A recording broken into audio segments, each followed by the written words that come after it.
From Focus Features' working title film's Darkest Hour. With the British military overpowered by the Nazis at Dunkirk and the homeland unprepared for an invasion, Prime Minister Winston Churchill must choose between negotiating a peace treaty with Germany or rallying his fellow citizens to fight for liberty.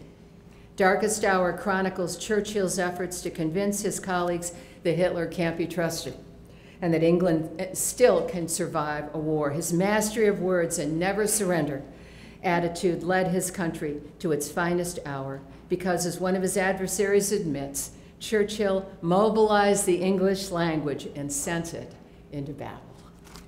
Executive producer Douglas Urbanski can't be with us tonight, but he sends us sincere thanks for the recognition. We accept the award on his behalf.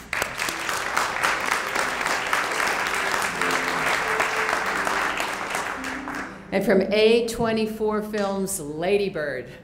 Oh, high school student, I'm not gonna go into it. Anyway, wonderful movie. High school student Christine McPherson demands that everyone call her Ladybird as a way of declaring independence from her overly strict mother.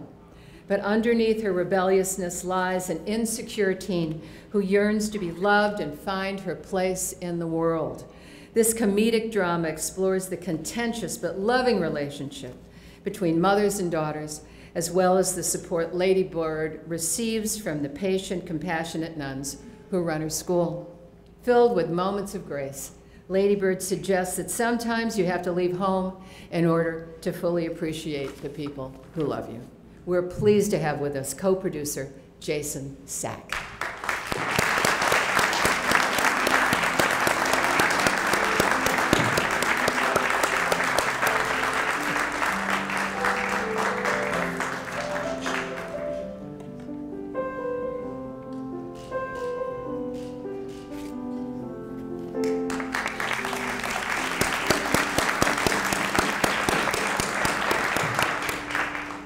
And from Affirm Film, Sony Pictures Animation, The Star. Bo the donkey, Dave the dove, and Ruth the sheep are a happy band of misfits who believe that a bright star in the sky is leading them to do something important with their lives. That's certainly the case when they wind up accompanying a pregnant woman named Mary and her husband Joseph to Bethlehem for the census, helping them avoid King Herod's henchmen. This contemporary yet faithful retelling of the nativity story offers plenty of laughs and hijinks for kids, but its messages about prayer, forgiveness, and redemption will bring light to viewers of all ages. Accepting for director Tim Reckart is his sister-in-law from the New York City Mayor's office, Yume Kita-se, and accepting for executive producers Brian and Lisa Henson is their sister Cheryl Henson, who is president of the Jim Henson Foundation, which promotes the art of puppetry through grants to artists and theater presenters. Please welcome Dean and Cheryl.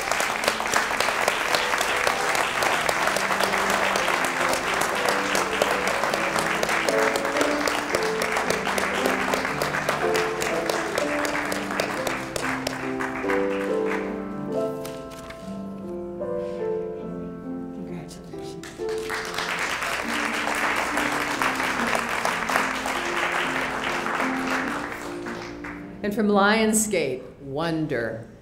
10-year-old Augie Pullman was born with Treacher-Collins, a rare genetic condition that produces deformities in the eyes, ears, cheekbones, and chin. Despite a loving and supportive family, he feels hurt by the way strangers sometimes react to his appearance. The Star Wars-loving kid expects more of the same when his parents enroll him in a real school for the first time. But despite some bullying, Augie's presence moves him and his classmates toward a greater experience of friendship and self-acceptance. And as Augie himself reminds us, be kind, for everyone is fighting a hard battle.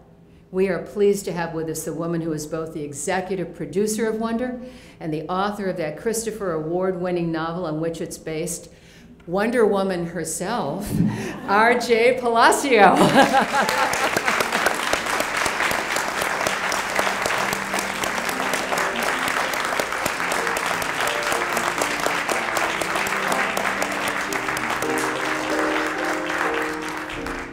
And that concludes the presentations of our Books for Young People and Feature Film Awards. We look forward to another year of vision and creativity from all our winners. Thank you. Thank you, Joan. You got your notes? No, oh, did you drop? Oh, yes, I did. Yeah, there you go. Okay, got your All notes. right. Thank you, sweetheart. Joan Bauer, ladies and gentlemen. I told you she'd make you laugh. Great spirit, great spirit. You know, congratulations to everybody tonight, by the way, who just won these awards. Books for young readers and also wonderful feature films. Wonder made me cry. And when I saw that movie, I was with my wife, and you know, the tears started coming down. And I'll be honest with you, I'm sharing a little something with you. I sometimes worried about being too emotional, that if something would move and touch my heart, I felt that it just was uncomfortable in public, and I couldn't hide it sometimes. I'd have to really fight it. And my dear friend, Father John Couture, one time, I explained this to him, and he said, Ernie, I want you to go online and read something called The Gift of Tears.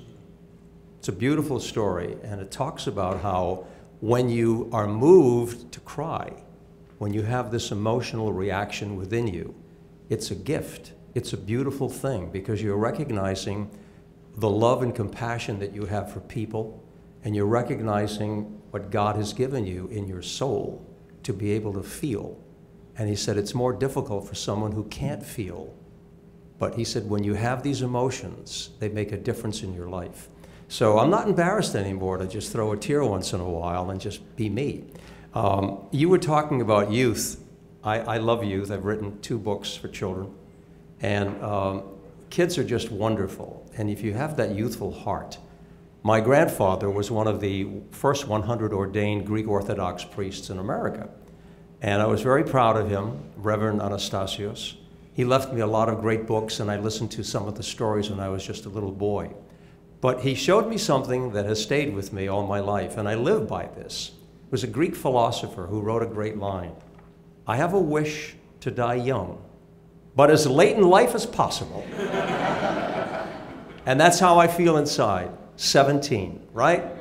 You don't have to sit there and say, been there, done that, I got new things. You have a lot of new things to do, no matter what age you're at, and this is what you have to do.